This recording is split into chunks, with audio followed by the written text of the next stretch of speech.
तीन बहनों की लालची भाभी। करिश्मा, रेशमा और मनीषा तीन बहनें हैं। उनका एक भाई भी है, मयंक। मयंक अपनी बहनों को बहुत प्यार करता है, लेकिन मयंक की पत्नी सविता इस मामले में मयंक से बिल्कुल ही अलग है। वो अपनी ननदों का जितना बुरा कर सकती है उतना बुरा करती ही रहती है और अपनी ननदों पर हुक्म भी चलाती है। करिश्मा, करिश्मा, तुमने अभी तक नाश्ता नहीं बनाया? तुम्हारे भैया को ऑफिस जाने में देर हो रही है। हाँ भाभी, बस अभी बनाती हूँ। करिश्मा, तुम ये ढीलापन छोड़ दो। कल को पराये घर जाना है। वहाँ अगर तुम इस तरह से काम करोगी तो लोग क्या कहेंगे कि माँ ने और भाभी ने कुछ सिखाया नहीं। और तुम्हारी दोनों बहनें कहाँ हैं? रेशमा मार्केट गई है और मनीषा सो रही है। क्या? सुबह के 8 बज रहे हैं और ये महारानी अभी भी सो रही है? ये कहते हुए सविता अपनी सास दुर्गा देवी के पास जाती है। माँ जी, देख रही हो अपनी बेटियों के तौर तरीके? क्या हुआ बहू, सुबह सुबह क्या कर दिया मेरी बेटियों ने? अरे एक तो अभी अभी उठकर किचन में गई है, दूसरी सुबह सुबह बाहर चली गई और तीसरी अभी तक सो रही है। क्या करूं मैं इन तीनों का? मैं तो परेशान हो गई हूँ। जा जाकर उठा उसे और रेशमा से मैं बात करती हूँ। सविता सीधा मनीषा के कमरे में जाती है और उससे कहती है, महारानी जल्दी उठो, सूरज सर पर आ गया है। भाभी थोड़ी देर और सोने दो ना, मैं रात को लेट सोई थी। वो क्या है ना, यूनिट टेस्ट चल रहे हैं। शराफत से उठती है या नहीं, या फिर पानी की भरी बाल्टी डालूं तेरे ऊपर? नहीं नहीं भाभी, मुझे बिस्तर में नहीं नहाना, उठती हूँ मैं। मनीषा जल्दी से उठकर बाथरूम में चली जाती है। सभी आराम से बैठकर नाश्ता कर रहे होते कि तभी रेशमा बाजार से हाथ में सामान लिए आ जाती है। रेशमा को देखते ही सविता उस पर बरस पड़ती है। लो, आ गई महारानी।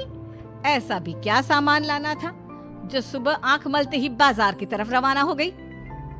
भाभी, कल आप ही तो चीख रही थी कि घर का सारा सामान मुझे ही लाना पड़ता है, घर में किसी को भी किसी काम से कोई लेना देना नहीं है। अब मैं बाजार जाकर सामान ले आई तो आपको इस बात से भी तकलीफ हो रही है? देख रही हो माँ जी, अपनी बेटी की जुबान कैंची से भी तेज चलती है। और मयंक, आप तो कुछ कहेंगे नहीं अपनी लाडली बहन को? रेशमा, अपनी भाभी से ऐसे बात नहीं करते। चलो माफी मांगो। भैया, मैं क्यों माफी मांगू? आप भाभी से बोलिए ना कि हम पर कम हुक्म चलाया करे। हम इस घर की बेटियां हैं और आपकी पत्नी की ननद है, नौकरानी नहीं। लो कर लो बात। इनकी भलाई के लिए कुछ भी बोलो तो इन्हें बुरा लग जाता है। इस घर में यही इज्जत है मेरी। देख लो माँ जी, आपकी बेटी किस लहजे में मुझसे बात कर रही है। सविता वहाँ से चली जाती है। मयंक को बहुत गुस्सा आता है, वो भी वहाँ से चला जाता है। फिर करिश्मा रेशमा को समझाती है। रेशमा, तुम्हें भाभी से माफी मांग लेनी चाहिए थी ना। लेकिन दीदी, मैंने कुछ किया ही नहीं, तो मैं माफी क्यों मांगू? हाँ करिश्मा दीदी, रेशमा दीदी जैसे ही घर में आई भाभी ही उन पर चिल्ला रही थी। हाँ, मैं मानती हूँ कि गलती भाभी की थी। मैं तो इसलिए बोल रही हूँ कि भाभी ने माँ को तो पूरी तरह अपने वश में कर लिया है। वो हमारी बात सुनती ही नहीं। मयंक भैया हमारे लिए हमेशा खड़े रहते हैं, इसलिए उनकी बात का मान तो तुम्हें रखना चाहिए था ना। कोई फायदा नहीं दीदी, कुछ दिनों की बात और है, भाभी उन्हें भी हमारे खिलाफ भड़का देंगी। फिर वो भी माँ की तरह हमारी किसी बात का विश्वास नहीं करेंगे। इसी तरह सविता अपनी तीनों ननदों को किसी न किसी बात पर परेशान करती रहती थी। एक दिन मयंक अपनी तीनों बहनों के लिए गिफ्ट लाया। करिश्मा, ये तुम्हारे लिए हार का सेट। रेशमा, तुम्हारे लिए सुंदर सी ड्रेस। और मनीषा, तुम्हें किताबें पसंद है ना, तुम्हारे लिए किताबें लाया हूँ। थैंक यू भैया। थैंक यू भैया। थैंक यू भैया। करिश्मा, तुम्हारा नेकलेस कितना सुंदर है। ये भैया कहाँ से ले आए होंगे? मैंने भैया को 3 दिन पहले फोन पर ये डिजाइन दिखाया था और आज भैया ये ले आए। सविता तो अपनी ननदों के गिफ्ट्स देखकर जल गई और करिश्मा का नेकलेस तो उसे भी बहुत पसंद आया था। अपनी बहनों के लिए कितना अच्छा नेकलेस लेकर आए हैं, मुझे कभी कोई गिफ्ट नहीं दिया।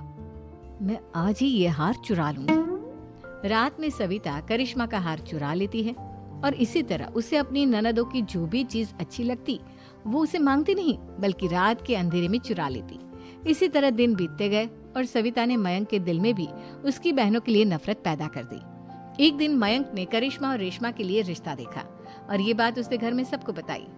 माँ, करिश्मा और रेशमा के लिए बहुत अच्छा रिश्ता आया है।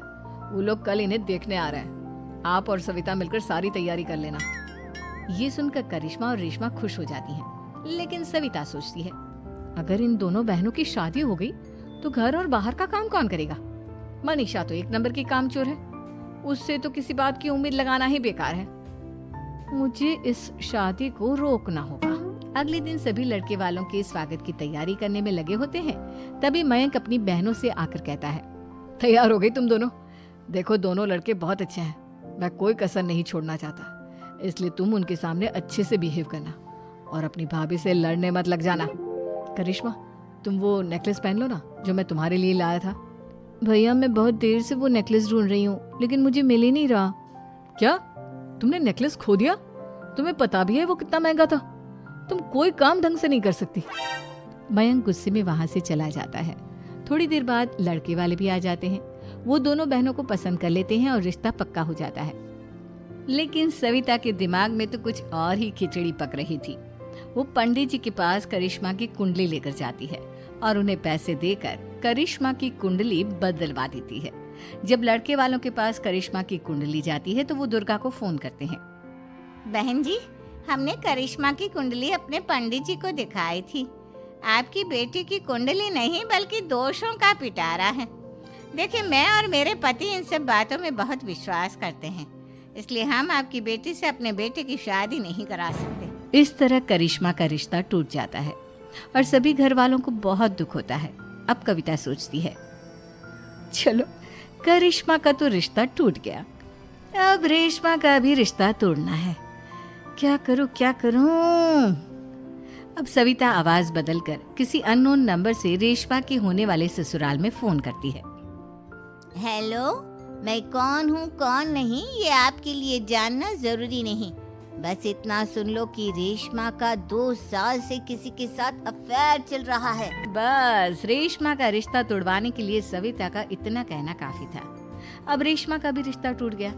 मयंक और दुर्गा देवी ने रेशमा को खूब खरी खोटी सुनाई और उससे बार बार उस लड़के के बारे में पूछने लगी। आप दोनों मुझे क्यों परेशान कर रहे हो? अरे कोई लड़का होगा मेरी लाइफ में तो मैं बताऊंगी ना, जब कोई है ही नहीं तो कहाँ से लाऊं मैं कोई लड़का? तो तेरे होने वाले ससुराल वालों को फोन किसने किया था? माँ, मैं नहीं जानती किसने फोन किया था, मैं सच कह रही हूँ। मैं तो पहले ही कह रही थी इसकी लगाम खींच कर रखो, लेकिन मेरी सुनता ही कौन है। आप चुप रहिए भाभी, ये सब आपका ही किया धरा है। अब तीनों बहनों को विश्वास हो जाता है कि ये सब उनकी भाभी ही कर रही है। तीनों बहनें अपनी भाभी को सबक सिखाने के लिए एक वकील कर लेती है और घर में हिस्सा मांगना। देखो भैया, माँ बाप की जायदाद में जितना बेटों का हक होता है उतना ही बेटियों का, इसलिए इस घर के 4 हिस्से होंगे और हमें अपना हिस्सा चाहिए। मैंने तुम्हारे लिए क्या क्या नहीं किया और तुम इस घर में हिस्सा मांग रही हो? भैया, आप और माँ हम बहनों की कोई बात नहीं सुनते हो और भाभी हमारी शादी नहीं होने देगी क्योंकि उन्हें लगता है कि आप हमारी शादी में ज्यादा पैसा लगाओगे और उन्हें हम जैसी फ्री की नौकरानी कहाँ मिलेगी। तो हम भाभी के साथ तो रह नहीं सकते, हम बहनों को अपना हिस्सा चाहिए। अरे तुम्हें शर्म आनी चाहिए अपने भाभी पर ऐसा इल्जाम लगाते हुए।